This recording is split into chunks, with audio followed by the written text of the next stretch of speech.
Olá, Diamante Bruto! Seja muito bem-vindo ao lugar da sua lapidação. Nós acreditamos que você é um diamante bruto e que você precisa, sim, de constante lapidação. Então, por isso, estamos aqui e hoje trouxemos também uma convidada especial para te edificar. Hoje eu tô aqui com a Bia Guarani. Oi, Bia! Que bom estar aqui mais uma vez no nosso podcast. Como a Rebeca disse, é o lugar da sua lapidação. E hoje trouxemos uma super convidada que vai te ajudar a ser lapidada cada vez mais. Ela que é terapeuta, líder de jovens, esposa do Fernando, mãe da Mariana e do João, maravilhosa Roberta Ziza! Linda! Seja muito bem-vinda no nosso podcast. Estamos muito gratas de receber você. Acreditamos que você pode aí realmente ajudar esses diamantes brutos a serem lapidados. Uau! Gente, eu amei o convite. Estou muito feliz e honrada em estar aqui e com muita expectativa do nosso muito papo. Feliz. Pra gente começar, se apresenta pro pessoal, fala o que você faz hoje, quem você, enfim, só pra quem não te conhece, te conhecer um pouquinho mais. Tá ótimo.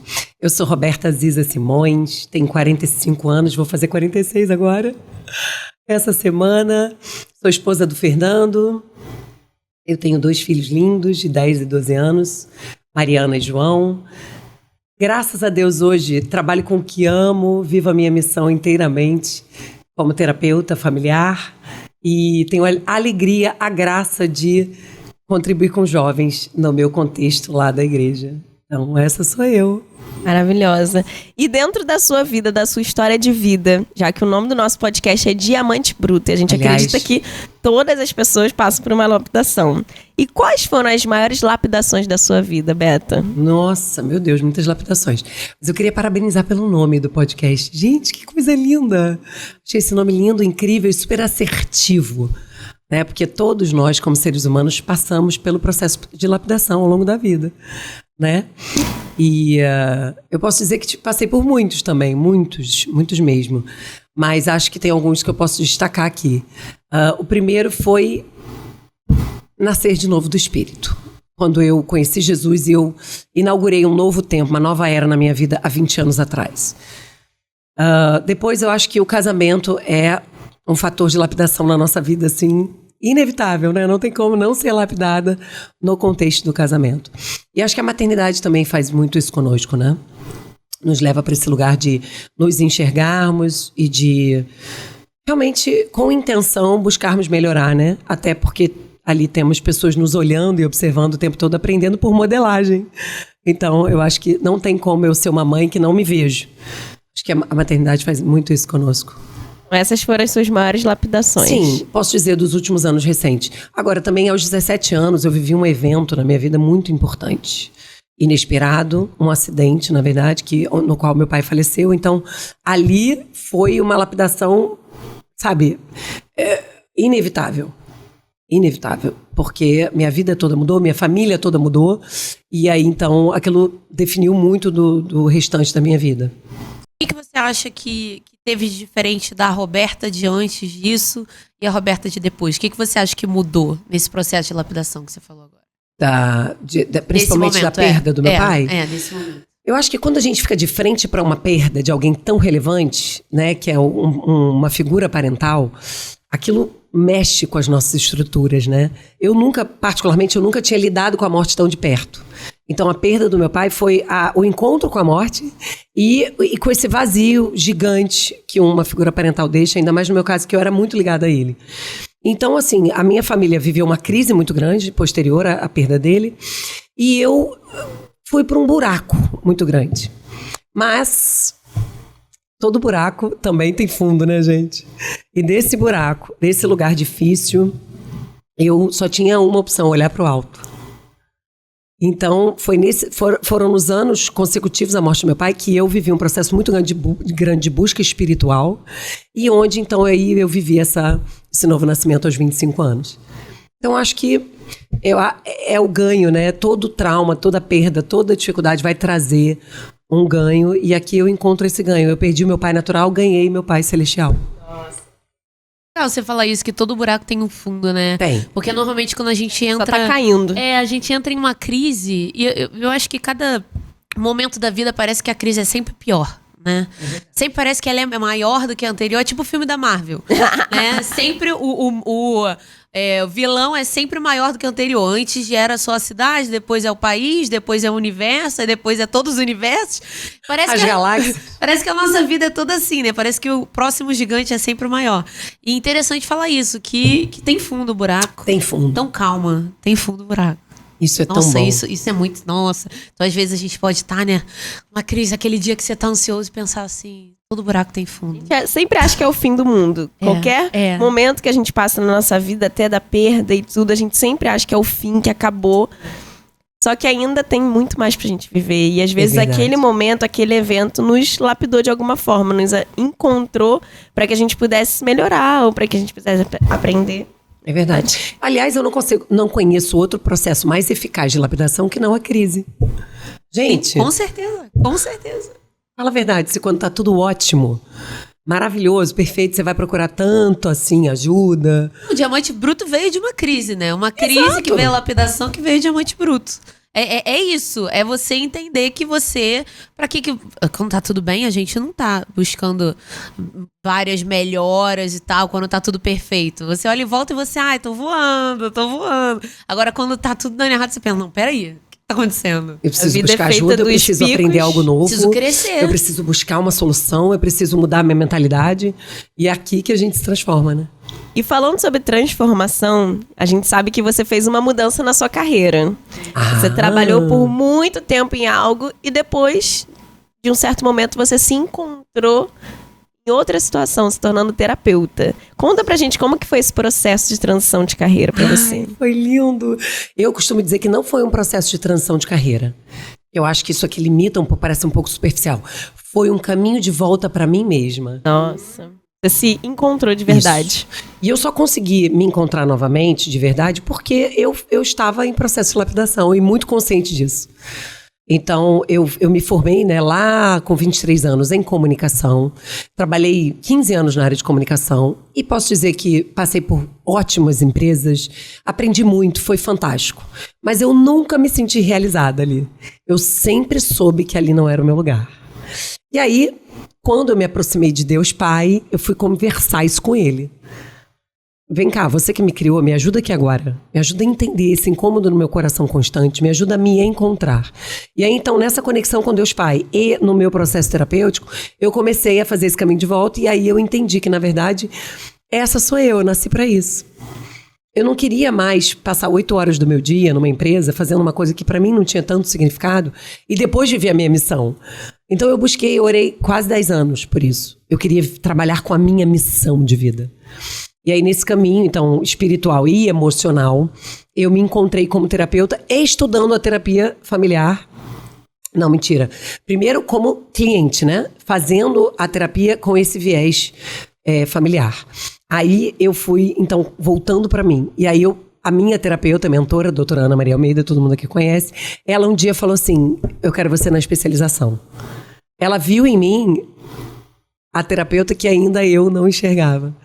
E aí eu fui fazer o curso a princípio para meu conhecimento, para me trabalhar emocionalmente, mas depois ao longo do caminho eu entendi que, na verdade, era a minha nova etapa, né? Eu estaria ali desenvolvendo a terapeuta que habita em mim. Em que ano você começou a estudar? Então, eu comecei a estudar em 2016. E comecei a atender em 2018, socialmente pela igreja. Eu fui uma dessas pessoas, tá? Ai, meu Deus! Foi maravilhoso. Não parecia que ela estava estudando. Parecia que já estava formada, já sabia de tudo. Mal sabia que você estava ainda Eu estava atendendo socialmente. Passei 1 ano atendendo socialmente. Exatamente como aluna ainda ali, né? Com supervisão e tudo mais. Mas nesse processo de formação ainda. Mas você entregou tanto seu coração que você aprendeu rápido. Pra você não era só uma matéria de algo pra aprender. Não. Mas você... Toda a matéria, acredito que você se conectava e falava, uau! Exatamente. Exatamente isso que eu tenho que falar. Flui. É porque você aprendeu primeiro pra você, né? Isso. Então, nasceu de uma vontade de entender, pra você entender a sua realidade familiar, o que você podia colocar na sua vida. Então, nasceu de dentro pra fora, literalmente, né? Foi uma coisa assim... E aí, quando foi pra externalizar pra outras pessoas, isso já estava muito bem formado em você já entendia as realidades. Às vezes, quando as pessoas traziam alguma coisa pra você já entendia até porque você viveu. Totalmente. Então, eu acho que a sua história te construiu também muito pra isso. né? Sim. Pra você ir até... Você não seria tão boa em comunicação também? Nossa, Pô, sim. a comunicação que você tem com as pessoas não seria tão excelente se você também não tivesse passado por outro momento. É lindo isso, né? Essa isso história. é fantástico, E gente. Beta, nunca é tarde pra se reencontrar. Nunca é tarde Porque pra você se reencontrar. reencontrou, você já tinha os seus filhos, você já era casada. Sim. E você conseguiu se tornar a terapeuta e se tornar muito bem sucedida nessa área. As pessoas olham pra Graças você e a veem Deus. que você é maravilhosa, que você sabe do que você tá falando, torna você uma referência. Então nunca é tarde. Então você que está nos assistindo, também não pense que é tarde pra você se reencontrar, se reconectar. Se você está há 15 anos em uma empresa, igual a Beta trabalhou 15 anos em algo que depois ela viu que não era o propósito dela naquilo, você também pode ter esse reencontro. Nunca é tarde pra você ser lapidado como um diamante bruto. E Beta, você verdade. continua estudando, você continua se lapidando a cada dia mais. Totalmente. Não tem como, né? Você cuidar de pessoas e não continuar se desenvolvendo. É muita responsabilidade, né? Eu preciso estudar. E como eu amo o assunto, é um prazer estudar pra mim, né? Então eu contemplo na minha agenda o tempo de estudo. Eu tenho lá a minha dedicação aos clientes, eu tenho a minha dedicação aos grupos e tenho a minha dedicação também aos estudos, porque não tem como, né? Eu preciso continuar me desenvolvendo. Até porque é o que a Rebeca falou. Eu preciso me trabalhar emocionalmente. Passa por mim o meu trabalho. É um trabalho muito subjetivo, mas que tem tudo a ver com o meu nível de autonomia emocional. Então, eu não paro nunca. Isso de você... Tem esse projeto que fala muito sobre a criança interior, né? O que isso vem um pouco também da sua criança anterior, do que você trabalhou, né? Do que você teve na sua história, na sua vida. Fala um pouco disso, da sua infância correlacionada a essa área que você acabou se encaminhando, assim. Sim. Ótimo. Na verdade, como terapeuta sistêmica, a gente sempre vai enxergar a história do cliente como uma cruz, digamos assim. Então, sempre vai ter a haste vertical, que são as influências das gerações, e sempre vai ter também a haste horizontal, onde tem aquele marco zero ali da gravidez, e da concepção, gravidez, nascimento, até os dias atuais. Então, tudo isso aqui é muito importante no contexto da terapia sistêmica familiar. Mas dentro disso, estudando e me desenvolvendo ao longo desses anos, eu percebi que a infância tem um papel muito chave aqui na haste horizontal. Extremamente chave e estratégico. E aí, então, eu comecei a me dedicar mais aos estudos da infância, de desenvolvimento e de traumatização. E que, óbvio, tem tudo a ver com a haste vertical também, porque na infância nós sofremos efeitos, né, das gerações, da relação com os nossos pais, com os avós, os principais cuidadores. E ali é uma fase muito estratégica no sentido de ser uma fase de modelagem. E você está muito receptivo ali, né? A aprender com aquilo que você convive. Então, é uma idade também, né? Que é uma idade ali que fica mais propenso a aprender. Sim, exatamente. A primeira infância é uma fase Isso é que a gente idade, chama mais ou menos? de 0 a 7, 8, mais ou menos.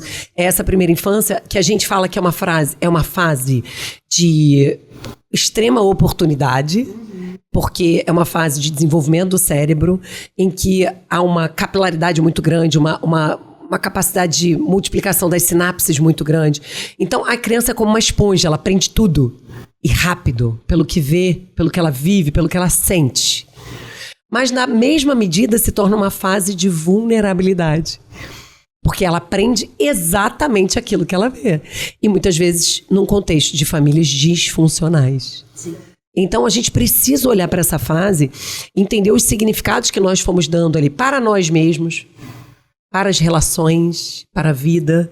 E aí, então, a gente começar hoje com a mentalidade adulta a editar algumas crenças, alguns significados que a gente foi dando sobre tudo isso lá nessa etapa. Então, por isso que eu entendi que é uma fase muito estratégica. E aí, desse contexto, tanto de olhar para a minha infância e de tratar isso, que eu acho que foi um pulo do gato no meu processo terapêutico, quanto também de estudar cada vez mais sobre isso, eu vejo que é muito pertinente ter um olhar específico para a infância, e é aqui que nasce o Cure a Menina, Desperte a Mulher. Que aí é uma imersão que eu faço, que até então era de 5 horas, mas agora já cresceu e vai ser o dia inteiro. Em 2025 vou fazer o sábado todo. onde a gente trabalha ali tanto conteúdos, né, relacionados a essa etapa, quanto também vivências, dinâmicas, trabalhos corporais. É fantástico, assim, o Cura Menina é um filho meu, eu digo que é um filho. Nasceu, assim, da minha conexão com Deus Pai e da missão que Ele tem pra mim na Terra. De curar, exatamente, mulheres adultas. E você foi curada para curar. Eu fui curada para curar, não tenho a menor dúvida disso. Então Legal. hoje o Cure a Menina, ele me ajuda no sentido de potencializar essa mensagem, né? Porque eu amo trabalhar no 1 a 1. Eu tenho muito prazer em atender, eu faço com uma alegria profunda. Mas a verdade é que 1 a 1, eu não consigo alcançar muita gente em pouco tempo. Então o Cure a Menina, ele otimiza a minha mensagem, ele me dá um raio maior de alcance. E eu entendo que é uma ferramenta muito potente e poderosa para esse tempo. Então, assim, para quem tá assistindo a gente, também deve pensar isso. No início eu pensava isso, quando eu não conhecia. Tem como uma pessoa crescer em idade, estatura, tem como uma pessoa ter uma idade avançada, mas o seu interior, a sua criança interior estar ferida. Totalmente. E não ter sido curada, e isso atrapalha no desenvolver adulto das pessoas. Sim, não há dúvida. Eu acho que é legal a gente explicar o que é criança interior pra quem tá perdido, não é legal isso? Deixar A criança claro interior é a criança que nós fomos um dia e que habita dentro de nós. Ainda tá aqui. Claro. Na verdade, todas as etapas que nós vivemos estão dentro de nós.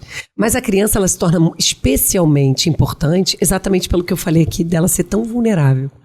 Então, é uma fase de aprendizagem muito grande, de muita vulnerabilidade. Então, você ali aprende coisas que você carrega para a vida.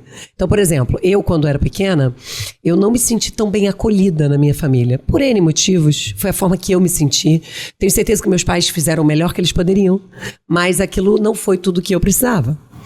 Então, eu me senti ali como se eu estivesse atrapalhando. Eu vou colocar assim, não tão bem acolhida e recebida. Eu tenho uma ferida de rejeição, que eu hoje faço manutenção dela, né? Trabalho atenta a isso. Então, o que acontece? Essa sensação e percepção que eu tive na infância de não ser tão bem recebida, eu levei pra vida. E você É achava assim que eu me todas as sentia áreas... em todos os sistemas. Não tão bem acolhida e recebida na escola, não tão bem acolhida e recebida na faculdade, não tão bem acolhida e recebida nas empresas e na família que eu estou construindo. Então, eu tinha sempre uma sensação que foi construída lá na infância que tinha a ver com a minha relação com os meus principais cuidadores. Então, eu precisei olhar, reconhecer essa criança dentro de mim, ferida, olhar para ela, legitimar essa dor. Basicamente, o trabalho da criança interior é isso. É você reconhecer essa maneira que você se entendeu na vida, você legitimar essa dor e depois você mostrar para ela que hoje existe um adulto aqui por ela, que olha, compreende, acolhe e está aqui para dar o que ela ainda precisa. Porque a nossa criança interior continua precisando das mesmas coisas, que na verdade são necessidades adultas, necessidades humanas legítimas. Amor, afeto, atenção, validação, valorização. E a gente continua precisando disso. Só que hoje eu entendo o seguinte, eu como adulto eu posso prover isso a mim mesma. Fazendo alguns movimentos específicos, claro. Existem técnicas, ferramentas. Claro que a gente tem um caminho para desenvolver isso. Mas basicamente é uma atuação inconsciente nossa. Que está aqui dentro. E que se você não traz a luz para o consciente, ela continua conduzindo muitas das suas ações, reações, comportamentos. E você tá ali muito refém disso. E aquela pessoa que fica, eu nasci assim, eu cresci assim, você sempre assim, Gabriela. Nossa, síndrome de Gabriela. Que pensa assim, não, mas eu sou assim porque eu aprendi assim com os meus pais, eu sou assim porque me ensinaram assim. Essa pessoa ainda não reconheceu que tem oportunidade para mudança. Exato. E que tem ferramentas, que tem você como terapeuta para ajudar essa pessoa a ser transformada e encaminhar a vida dela da melhor forma, porque eu vejo muitas pessoas da minha idade, que pra mim tem super jeito todas as idades, mas quando você é mais jovem, você tem mais oportunidades ainda, que você ainda não tem filho, você ainda não é casado, verdade. você ainda não tem nada, você tem todo o tempo do mundo pra cuidar de si. E a pessoa já fica assim, não, mas eu nasci assim, eu cresci assim, você é sempre assim. Então ela não quer a transformação, não enxerga que ela precisa ser transformada. É importante a pessoa primeiro reconhecer que o que ela tem que está impedindo o relacionamento, que está impedindo casamento, que está impedindo um bom relacionamento com os filhos, pode partir dela essa mudança e isso vai influenciar em todos os ciclos de relacionamento dessa pessoa também? Não há dúvida. Tem uma frase do Carl Jung que ele diz assim: até você se tornar consciente, o seu inconsciente vai dirigir a sua vida e você vai chamar de destino. Repete. Até você se tornar consciente, o seu inconsciente vai dirigir a sua vida e você vai chamar de destino. Então, o que ele está dizendo?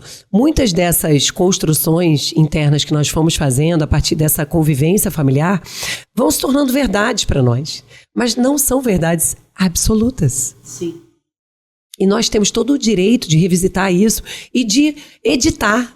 Eu falo que a gente precisa editar essas vozes. Então, por exemplo, vou dar um exemplo bem prático para vocês. Quando eu era pequena, eu era muito sensível. Então eu era muito chorona, até porque eu venho de uma família extremamente racional, muito pragmática, e que não tinha muito espaço para o sentir. Eu, então, sentia por todos. E aí eu era o quê? Essa menina é muito chata, essa garota chora por tudo, sai daqui. Ai não, a gente não quer brincar com você não. Eu tenho 2 irmãos mais velhos, então eles sempre se juntavam mais e eu ficava meio excluída. Eu ouvi isso a vida inteira, e por algum tempo eu acreditei que eu era chata, sensível, chorona, fraca. E aí, quando eu fui fazendo meu processo de desenvolvimento emocional e voltando para essa criança e fortalecendo a minha autonomia emocional, eu fui entendendo o seguinte: realmente, eu sou muito sensível. Só que ao invés de hostilizar isso, eu me apropriei disso. E hoje eu vejo o quanto ser sensível ajuda na minha jornada como terapeuta, cuidando de vidas. Porque realmente eu sou sensível. Eu tenho sensibilidade com a dor do outro. Eu tenho empatia. Eu sinto junto, eu choro junto muitas vezes. O fato de eu ser terapeuta não me torna um robô. Eu tô ali, muitas vezes eu choro no setting terapêutico. Claro que eu não me emaranho com a dor do meu cliente, mas eu posso sentir com ele, com segurança, porque o sentir não me desqualifica em nada. Mas por muito tempo eu acreditei que sim, que era uma fraqueza. Só que revisitando essa criança, me reconectando com ela, acolhendo a dor dela, eu pude então também dar segurança para ela manifestar toda a minha essência, sem medo. E eu sim, sou sensível. E ótimo, que bom, eu uso isso hoje em meu favor. Só que por muito tempo eu acreditei que era uma coisa negativa.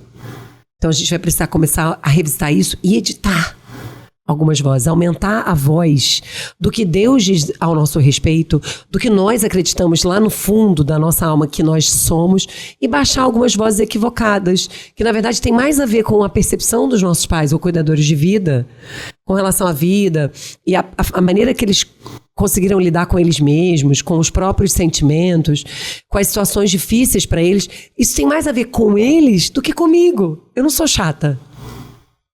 É só porque eles não sabiam lidar com uma menina sensível. E essa voz fica quando na mente da pessoa: eu sou chata, eu sou chata, eu sou Exatamente. chata. Eu sou aquilo que terceiros falaram sobre mim. Exatamente. E a minha sensação era: eu incomodo. Porque eu sou sensível, porque eu choro, porque eu tenho necessidades que essa família não consegue suprir.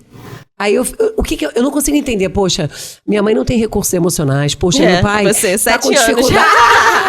Eu não consigo pensar no contexto amplo deles. A gente não pensa com 7 anos, não, eu sou assim, tudo bem, ninguém consegue me dar. A gente não pensa com me 30. Alimentar. Exatamente. Mas eu vou continuar vivendo. Não, a criança, ela se retrai, ela vai pro quarto dela. Eu tinha isso quando eu era pequena. E ela acha que ela é culpada. Então, eles estão brigando, isso sobre mim, eu sou culpada. Isolar, vou me esconder. O problema sou eu. Eles estão brigando porque o problema sou eu. Exatamente. Ah, sei lá, a minha família tá uma droga, porque o problema sou eu. E aí a criança traz pra si. Eu tinha um negócio assim, eu pedia, sei lá, criança tem que pedir, né? Criança pede. Criança livre pede. Criança E aí livre pede. Olha o ponto. Eu não pedia. E aí, ó. Então, eu pedia. E aí eu lembro que minha mãe falava assim, não, agora não pode, agora não tem dinheiro e tudo mais. E eu via meus pais brigando em alguns momentos, assim. E aí eu comecei a parar de pedir. Porque eu falei assim, se eu estou pedindo... É o motivo da briga deles. É o motivo da briga. É por isso que eles não têm dinheiro. Porque eu tô pedindo. Tanto que uma vez, eles me deram uma boneca que... na época, era R$900 a boneca. Aí juntou a família toda pra me dar a boneca. E eu lembro que na hora que minha mãe me deu a boneca, tem até vídeo gravado disso, de quando a minha mãe me deu a boneca, eu falei, eu não mereço a boneca, eu não mereço essa boneca. Sendo que não é porque eu não merecia, eu era criança, eu tinha 6 anos, eu merecia uma boneca. Só que eu ficava pensando, agora toda vez que eles forem brigar, essa boneca vai ser um motivo, eu quero vender essa boneca, quero que essa boneca vá embora. Porque essas dinâmicas vão imprimindo dentro de nós alguns selos. Eu sou culpada. Olha só. O problema é meu.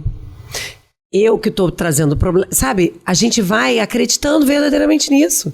E é óbvio que você não era culpada. É claro que eles tinham lá questões particulares do casamento deles, na forma de lidar com o dinheiro, de gerir o dinheiro. E isso acabou resvalando em você. Mas a forma que você se sentiu foi, passa por mim. E é interessante porque a criança ela tem esse viés egoísta neste sentido. Egoísta no sentido de não ter cérebro formado para compreender realidades mais amplas. Ela sempre vai trazer para si.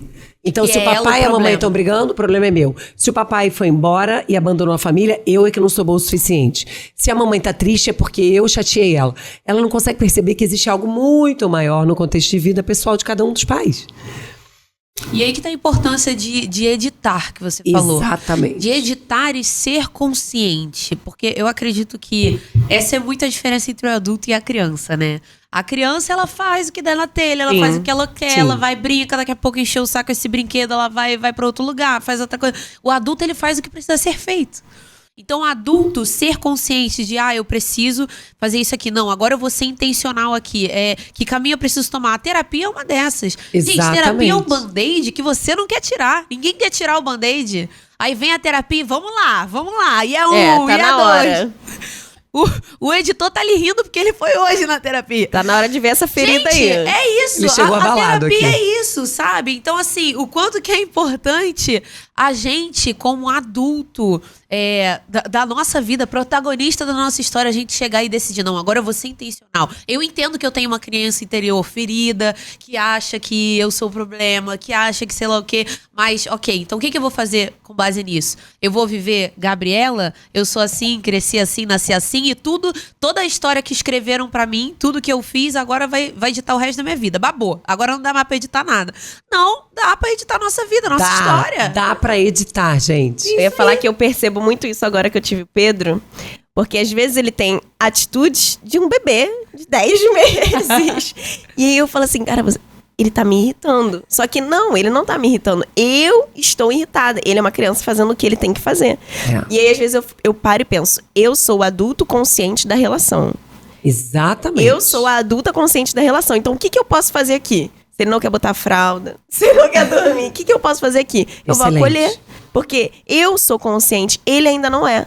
Eu estou ajudando Pedro Henrique a se tornar um adulto consciente um dia, mas no momento ele não tem capacidade nenhuma, ele não tem... Eu falo isso muito pro Paulo Vitor também. Quando somos adultos, nos irritamos, claro. Estamos cansados. E aí o Paulo Vitor tá cansado, eu falo assim, amor, você tem recursos pra tirar a sua raiva, a sua chateação. O Pedro não tem recurso. O recurso dele é chorar, o recurso dele é gritar, o recurso dele é espernear. Por mais que ele tenha 10 meses, isso não é birra, é o recurso dele. O nosso recurso é ir pro computador ver uma série.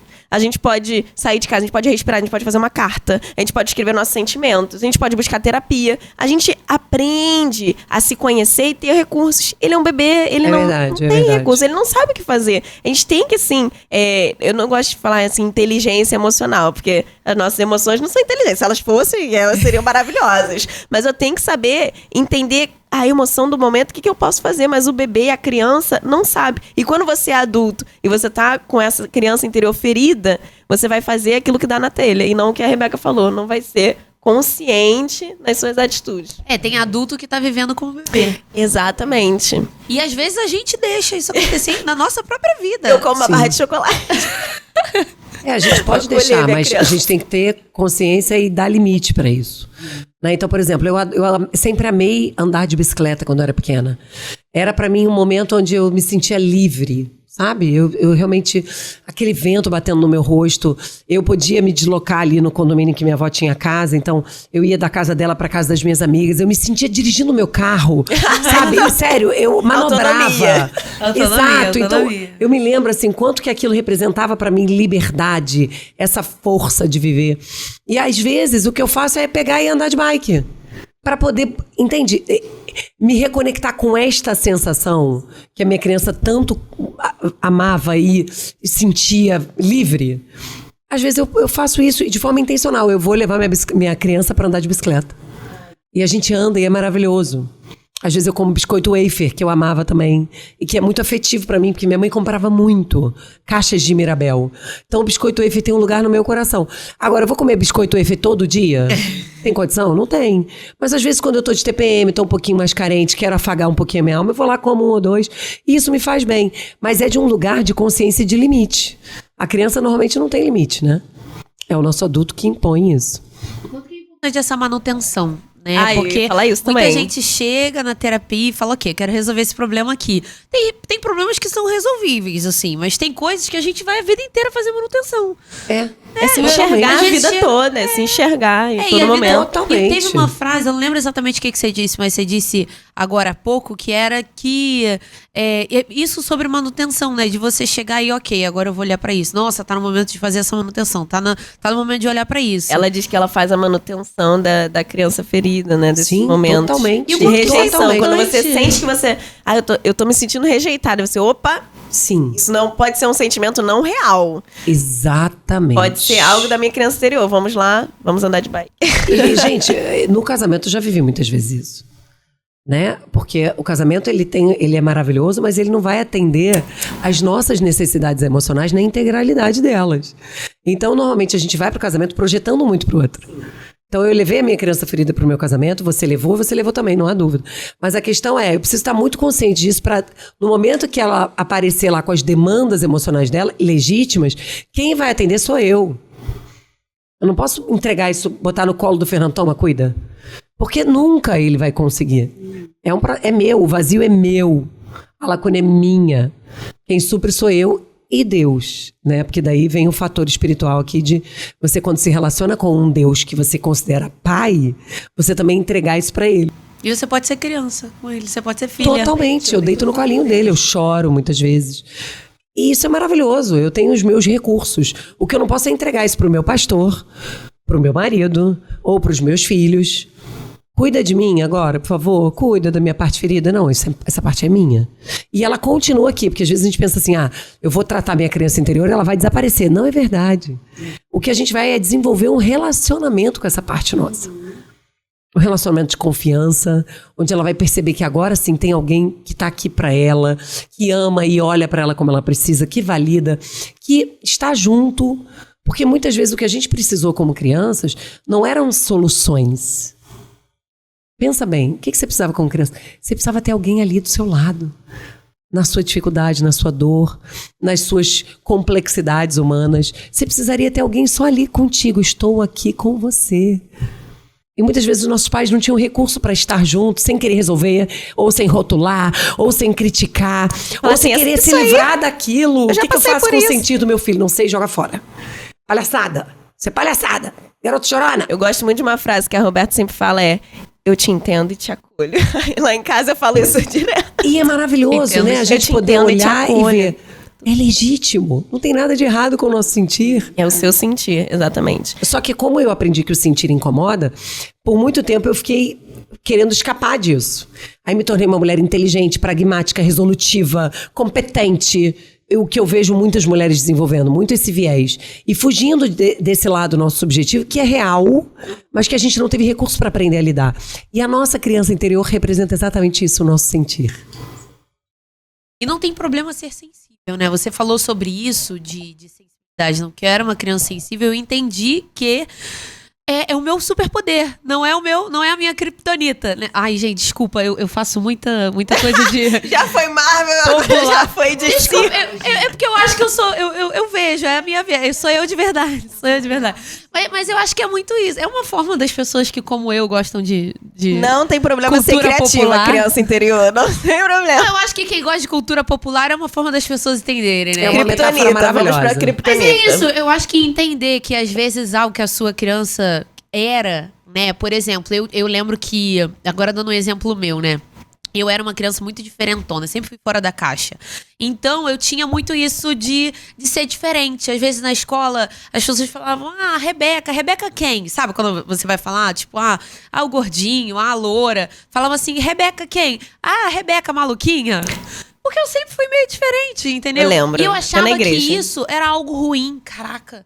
Nossa, eu sou diferente, eu não me encaixo, eu não consigo me encaixar no grupo, sei lá, dos populares, porque eu sou diferente, entendeu? E eu achava que isso era um erro meu. Mas quando eu entendi a minha identidade, eu tava falando com a Bia antes de você chegar sobre identidade. Quando eu entendi que a minha identidade, meu superpoder, é que eu sou diferente, eu sou fora da caixa, eu sou uma pessoa que sempre tenho ideias diferentes, que não, vamos fazer isso agora, vamos fazer desse jeito, vamos por esse caminho. Cara, isso é meu superpoder.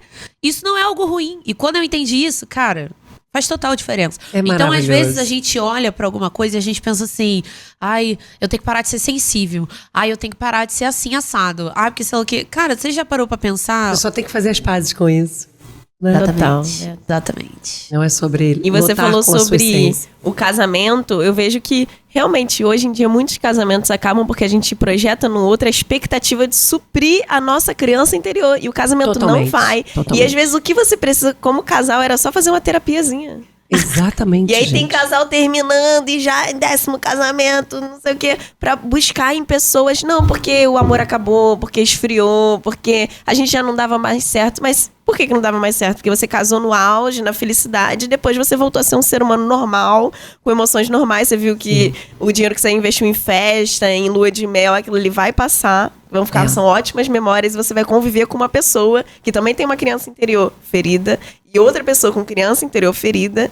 E vocês não conseguem conversar entre si. Isso é maravilhoso. Porque poucas pessoas se desenvolvem pro casamento, né? O nosso foco, assim, cultural é muito na festa, no vestido, na lua de mel, no apartamento, na decoração. E tudo muito em torno dessa coisa muito estética. Mas a verdade é que o casamento exige um processo de lapidação muito forte. O pré-casamento, né? Poucas pessoas fazem terapia de noivado, por exemplo. Eu fiz curso de casais com você e com o Fernando. E é uma coisa fantástica, porque você já consegue mapear e prever ali alguns pontos críticos e se munir de ferramentas para o casamento. O casamento não é uma coisa romântica, gente. A gente que criou isso com a Disney. O casamento é uma coisa prática, uma coisa que exige contrato, no sentido de definição, né, de papéis, de entregas, combinados, sabe? E é uma relação muito próxima, então que tem muita chance de dar problema e para a qual a gente, como a gente idealiza muito, a gente tem essa coisa do eu vou entregar e ele vai cuidar. E ele vai me amar como ninguém me amou. Ai, eu vou encontrar o meu porto seguro. Gente, eu fico apavorada com isso. Casamento não é porto seguro, casamento é mar aberto. Com tempestade. Tem dia que tá agitado, tem dia que tá tranquilo. Com dias de sol maravilhosos. Com trovões. Não é porto seguro pra ninguém. Ainda mais quando chega um filho. Eu acho que eu me preparei muito pra chegada do Pedro, assim, emocionalmente. Porque filho mexe com todas as estruturas da gente. E outra coisa, Bia, quando nós nos tornamos pais e mães, nós abrimos uma janela emocional gigantesca para a nossa criança interior. Porque a gente olha para aquela criança e o tempo todo está se refletindo com a nossa infância. Então, assim, a maternidade, ela nos leva para esse lugar querendo ou não querendo. O Pedro que é minha cara. Olha para ele e vejo. Ou não querendo. E exatamente então, muitas vezes, por exemplo, a gente tem dificuldade com o sentir do nosso filho porque nós não tivemos liberdade para sentir. Então, ele exigir isso para nós é muito difícil. Porque você não tem recurso. Vendo, gente. O que eu faço com o chorar constante do meu filho? É a linguagem de comunicação dele. Né?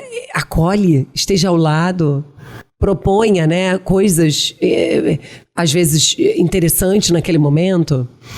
Mas as pessoas não têm recurso. Aquele choro me irrita. Por quê? Porque eu não chorei o meu choro. Então aquilo me irrita na alma. Eu não consigo sustentar estar do lado daquilo.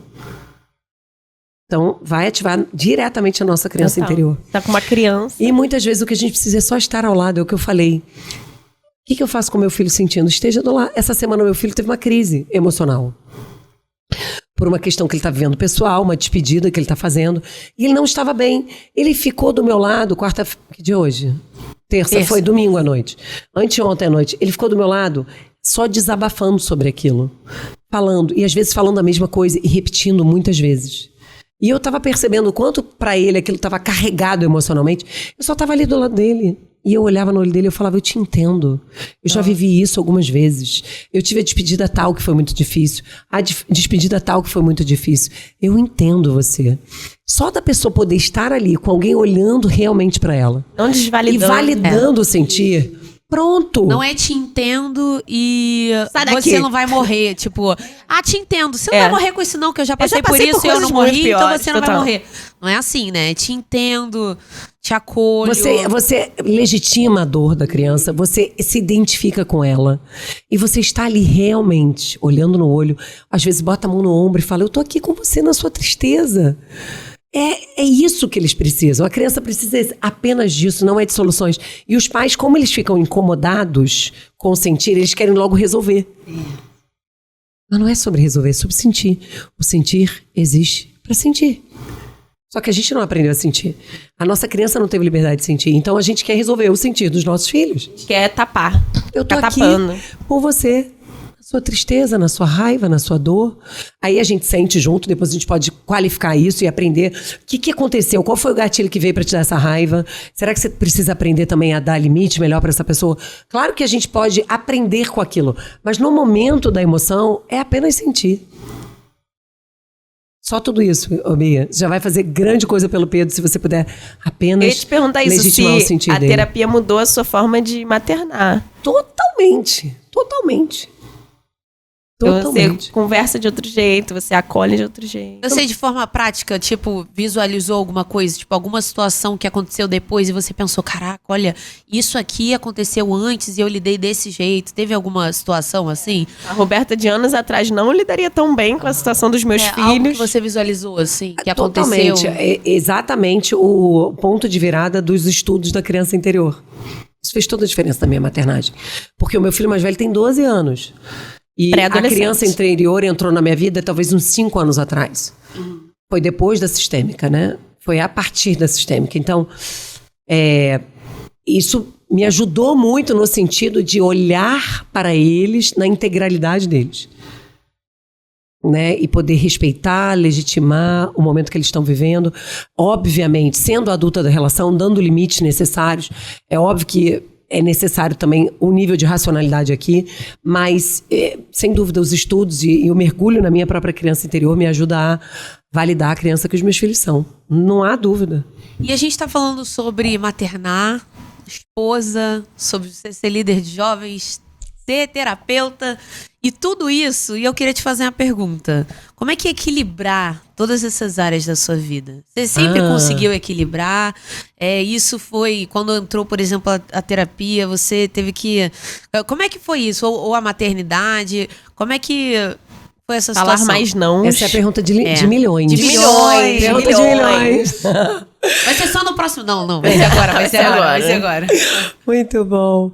Gente, isso é fruto Ouro. de muita lapidação, muita terapia e muita autonomia emocional, porque você vai aprendendo a realmente dar limites. Você vai aprendendo que você não precisa abraçar todas as causas, que você não precisa saber tudo, que você não precisa dizer sim para tudo, que você não precisa estar em todas.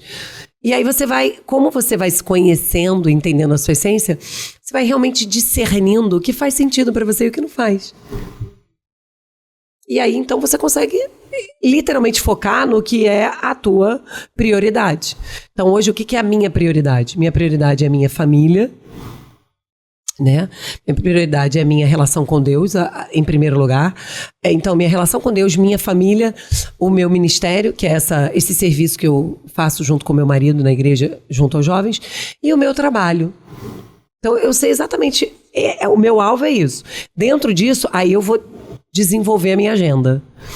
E muitas vezes eu preciso dizer não, eu preciso desagradar algumas pessoas, eu preciso frustrar algumas expectativas e tá tudo bem. Eu consigo lidar bem com isso. Mas nem sempre foi assim, óbvio. Isso é lapidação, né? Lapidação do diamante. E tem uma perspectiva do que é o seu propósito, né? Exato. Eu acho que, eu lembro que há um tempo atrás eu fui chamar um homem pra fazer parte de um projeto que eu tava criando. E eu lembro que a gente chamou ele, eu tava muito animada e tal. E aí ele disse não, só que ele era perfeito pro negócio. E aí ele disse não, e a gente ficou assim, caraca. E aí eu parei, eu pensei, cara, por que ele deve ter dito não?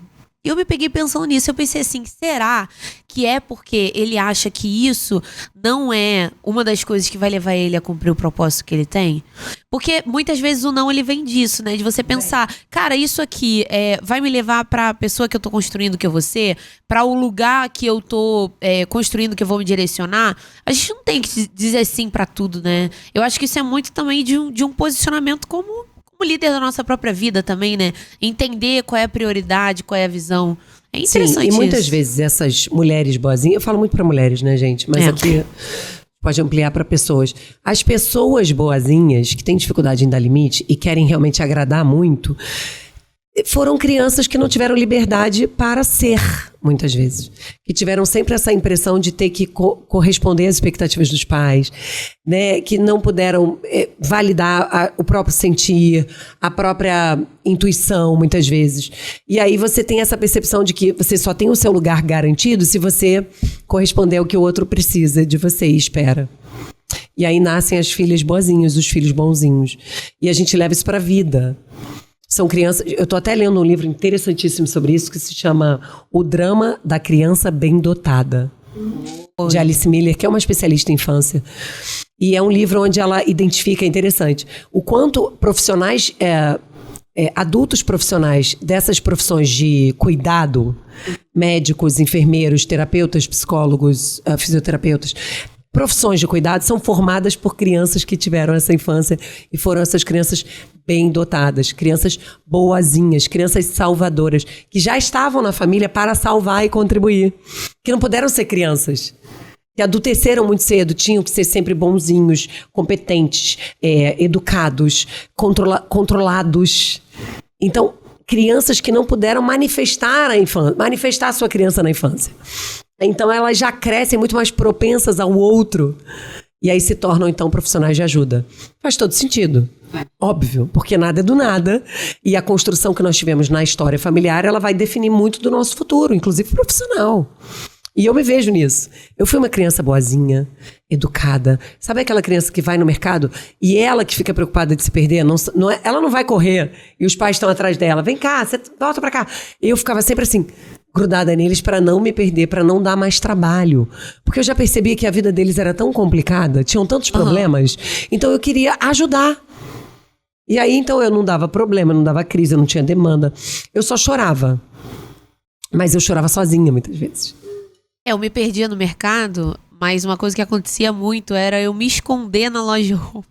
Não só me perdia, mas eu me escondia da minha mãe. Cara, olha que livre essa criança, amei. Eu que eu me escondia no meio das roupas, assim, pra ver se ela me achava. Era muito engraçado. Isso é saudável? Eu acho, super livre. A mãe que lute, uai. nada, A mãe adulta que lute. Eu parava Gostei, pra gostei. ver, eu parava pra ver as vitrines de roupa, porque eu sempre gostei de roupa, né? Eu trabalho com moda, a gente não falou sobre isso, mas eu trabalho com moda. Então eu sempre gostei de roupa. Eu parava pra ver as vitrines, Dá pra ver, né? Dá pra ver. Eu parava pra ver as vitrines de roupa e eu ficava assim, cara, que lindo e tal. E aí a família ia andando. E aí daqui a pouco minha mãe olhava pra trás e eu não tava lá. E aí tinha algumas vezes que eles se escondiam só pra eu ver que eu tava perdida e pra... Minha mãe saía, ficava na frente da loja, assim, ó.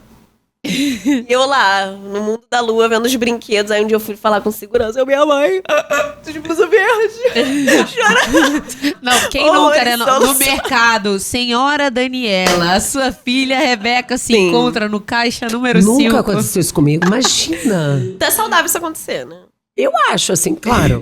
Tem um limite, né? Tem um Meio adulto, termo. Uma semana depois, acha a criança. Tem que ter um adulto consciente na história. Mas para a criança fazer isso é legítimo, gente. Ela tá sendo criança. Sem Ela limite, tá sem querendo noção. brincar. Criança não tem noção. Olha, criança não tem noção. Avisa isso Verdade, pras mães. É verdade. Gente, criança não Às tem vezes a gente noção. quer que olha elas isso. sejam muito adultas. certinhas. Nós somos uma sociedade que não tá pronta para lidar com a criança. A gente não tem mais paciência verdade. para a criança. A gente quer que a criança fique calada, quieta o tempo todo. A criança não pode chorar.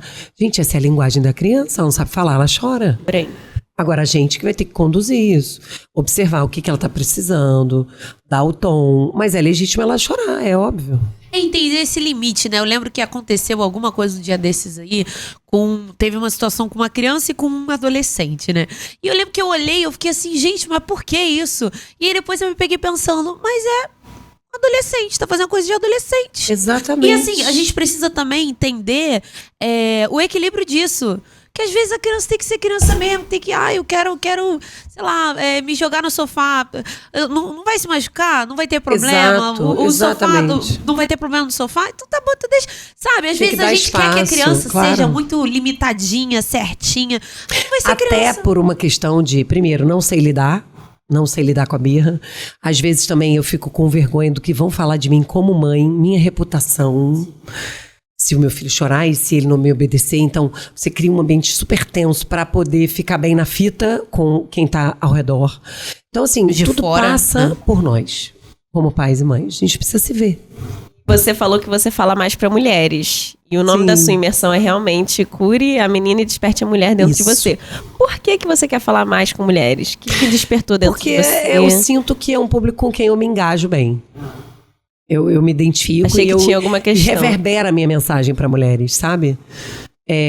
Isso eu fui descobrindo ao longo do caminho, né? Aquela coisa, o caminho se faz caminhando, né? Uhum. Então, o Cure a Menina, Desperte a Mulher. Deus me deu no caminho. Eu não sabia isso lá há 7 anos atrás. A importância da infância, eu não tinha imersão. Mas caminhando, estudando, atendendo, vendo a dor dessas mulheres que eu atraio, eu fui encontrando isso e hoje eu vejo que é um viés muito pertinente. Mas tudo foi vivendo, foi experimentando e me expondo. Mas você sente que a mulher tem mais demandas, assim, e tem uma criança mais ferida? Sinto. Ou é... Ah. Eu sinto que as mulheres têm muita demanda porque tem um terapeuta que eu amo, na verdade ele é médico, é o Dr. Gabor Maté, está super em voga, está super no Instagram, e ele fala, ele dá um termo para as mulheres na sociedade, eu acho interessante, ele fala que as mulheres são amortecedores da sociedade, por um motivo. Primeiro, a composição do nosso cérebro é diferente da dos homens, porque realmente nós temos um viés, até mesmo fisiológico, muito mais inclinado para cuidar. Tá? Não é à toa que Deus nos colocou como sendo mães e cuidadoras, né? Então a gente já tem isso naturalmente. Só que óbvio que nos últimos anos e décadas a mulher foi assumindo outros papéis na sociedade e isso, então, acabou se tornando, recaindo um peso muito grande sobre as mulheres, que hoje tem funções múltiplas, né? E se tornou uma questão social. A gente tem, hoje, por exemplo, o maior número de pessoas com burnout acontece nas mulheres. As doenças autoimunes, 80% das doenças autoimunes acontecem em mulheres. E o que esse médico ele explica é que isso se dá muito em função dessa sobrecarga que as mulheres estão vivendo nas últimas décadas. Então, o que acontece? Eu já tenho essa inclinação a cuidar, já tenho um cérebro mais propício para isso. A cultura, a sociedade, né, foi abrindo espaços novos para mim, eu fui acumulando funções e agora eu tô sofrendo no corpo. Isso está chegando no meu corpo. Então, o sistema imune é o sistema de proteção do corpo. Os problemas, doenças autoimunes é quando o nosso sistema autoimune ele não está nos protegendo, ele está desregulado, ele está trabalhando contra nós, ao invés de trabalhar em nosso favor. Ou seja, isso aqui, o que esse médico acredita é que é fruto de anos, décadas, gerações de pessoas dissociadas de si mesmas. Eu estou tão longe. Eu tô tão pro outro para cuidar, para resolver, para realizar, para tomar conta de tudo, para trabalhar agora, né? E que eu tô longe de mim. Então, eu não me ouço, eu não me escuto, eu não me respeito, eu não reconheço os meus limites, eu abri mão do meu sentir. Eu tô tão longe. E aí eu desregulei o meu sistema de proteção de mim mesma. Isso é muito forte. Em uma década tão acelerada, né? Acelerada. Exatamente. Às vezes muitas vezes, talvez diria que a maioria, a gente não tá no momento presente. Muito. A gente tá aqui Então, pensando lá. Não tá nem no momento presente e nem presente consigo mesma. Né? Consciência, é muito interessante que no teatro tem isso da consciência corporal. Isso. Né? E aí você fica, caraca, sabe, você sentir o pé no chão, eu sei que tem alguns respiração. exercícios de terapia que inclusive fazem esse tipo de coisa, Sim. de consciência corporal. Total. Né? Por conta disso, as pessoas não estão nem presentes no momento, imagina no local físico, né? Isso é muito importante que você falou, até pegando esse adendo, porque de tudo que eu venho estudando hoje sobre desenvolvimento e trauma, existe a medicina hoje já afirma, a ciência afirma que os exercícios de corpo são muito propícios na cura de trauma. Então, por exemplo, a yoga hoje já é cientificamente recomendada para a cura de trauma. São as terapias bottom-up que a gente chama. Não só terapias top-down, do cérebro, né, do pré-frontal aqui, do córtex, ou seja, do seu cérebro adulto para o corpo, mas do corpo para o cérebro adulto. Ou seja, corpo está sendo muito considerado no tratamento de trauma emocional. Por quê? Porque nós registramos todos esses traumas de abandonos, negligências, rejeições, abusos, tudo que nós passamos, e principalmente na infância, fica registrado nas células do corpo. Porque afeta o nosso sistema de segurança, o nosso sistema nervoso. Você, muitas vezes, como criança, quando você percebia que precisava cuidar dos seus pais, seja porque a mamãe tinha questões de saúde mental, ou porque o papai foi embora, ou porque eu tinha irmãos mais novos que eu precisava ali ajudar a mamãe a cuidar. Enfim, tantos são fatores que nos levam a sair do nosso lugar de filhas, né, naquela história. Aí o que acontece? A gente entende que a gente tem que estar o tempo todo alerta. A gente vai educando o nosso sistema nervoso para estar o tempo todo pronto para lutar ou fugir. E aí nós nos tornamos essas mulheres competentes, ágeis, resolutivas, que dão conta, boas profissionais. E é o que eu mais vejo, mas completamente esgotadas, distantes de si mesmas, sem nenhuma consciência corporal, nem emocional. Fazendo coisas que, na verdade, nem tem mais sentido para elas, mas que elas não conseguem nem reconhecer isso. Esgotadas, em burnout, doentes. Eu lembro quando fizeram o Arena Camp, o Retiro dos Jovens lá da igreja, e a Beta passou 3 dias lá trabalhando, sendo a líder de todo mundo, e na segunda-feira o story da Beta era: hoje é descanso, hoje eu não vou fazer nada. Aí o Paulo Vitor, meu marido maravilhoso, chegou e falou: olha aqui, ela não vai fazer nada. Olha boa. Só, isso ela é uma tá coisa que a gente vai aprendendo nesse sentido, porque a gente tem que aprender a gerenciar a nossa energia. E as mulheres, elas se perdem nisso, porque eu tô tão orientada para cuidar pro outro. Eu tô tão orientada a essa ideia que eu dei, né, que eu aprendi na infância, de que o meu valor tá em resolver, tá em salvar, tá em fazer, tá em contribuir, que eu me perco de mim. E aí eu não sei dar limite pro outro nem pra mim mesma. Então, o que eu faço? Normalmente, pessoalmente, eu deixo a segunda-feira de manhã para mim. Porque o final de semana de crente, gente, é intenso. Sim, não tem. A gente trabalha tem um domingo a mais, um domingo parte 2. Então eu já não trabalho segunda de manhã. Eu deixo para mim, acordo um pouco mais tarde, tomo café todos os dias com os meus filhos. Então a gente tem que aprender a gerenciar a nossa energia. Mas quando a gente dá o significado que o nosso valor está em muito fazer, a gente não faz isso. Porque aí eu tenho que fazer para ganhar estrelinha. Porque, poxa vida, se eu não fizer, quem sou eu na fila do pão? Você não entende que você tem uma identidade, que você tem valor por quem você é. Você fica buscando sempre fora esse significado. E aí você não consegue dar limite. Então aí vem essa geração de mulheres burnout, de mulheres estafadas, esgotadas, cansadas, perdidas de si mesmas. Mulheres com doenças autoimunes, porque já se perderam de si há muito tempo. E o que então por isso que eu amo trabalhar por mulheres, entende? Entendi, super entendi. Amo muito. E o que você diria, assim, pra quem tá em casa ouvindo ou vendo a gente e se reconheceu, né, em tudo nisso que você falou agora, e tá falando, tô passando por isso, não, check no meu bingo, check no meu bingo, check. Tá, agora eu tô em depressão, não sei o que eu faço, porque eu li aqui todos os cheques e eu não sei. O que você diria pra essas pessoas? Que caminho você acha que elas podiam começar? Calma. Isso, gente, calma. Primeiro respira. Estamos falando de processo. Coloca o pé no chão agora, respira fundo, tudo bem. Muito bem. E agora... Muito bom, excelente. Bom, você falou da depressão, né? A gente tá vivendo uma sociedade deprimida, né? Ansiosa. E tem muito a ver com o que a gente falou aqui, né? De você se perder de si mesmo, não escutar os sinais que o teu corpo vai te dando, até que você então vai precisar necessariamente ouvir os sintomas. Então é isso. Então eu sempre agradeço. Quando vem um sintoma, é porque meu corpo está me comunicando algo. Então, se você está se reconhecendo aí, está longe de você, está com ansiedade, está deprimida, se sente completamente perdida de si mesma, não tem problema. Agradeça por isso, porque isso é um sinal que você precisa fazer esse caminho de volta para você, de que talvez você tenha se perdido de você há muito tempo, talvez até desde a sua infância. Tá tudo bem. Hoje você está tendo mais clareza sobre isso. Agora, você pode decidir fazer as pazes com a sua história, com o seu passado. Você pode decidir se reconectar com a sua criança interior. Você pode decidir cuidar da sua alma. Você pode decidir sair desse modus operandi tão automatizado, tão longe de você. Você pode decidir e caminhar nesse sentido. Lembrando que Diamante Bruto é um processo. É uma vida, gente. E o mais interessante não é a gente focar lá no alvo. Ai, no dia que eu estiver curada. Ai, no dia que eu casar. Ai, no dia que eu... Não. O mais lindo é o caminho. É hoje. É o dia que nós temos, é hoje. E o que a gente pode fazer hoje? Hoje, procure uma amiga para conversar e desabafar. Hoje, escreva num caderno o que você vislumbra para 2025, para você mesma.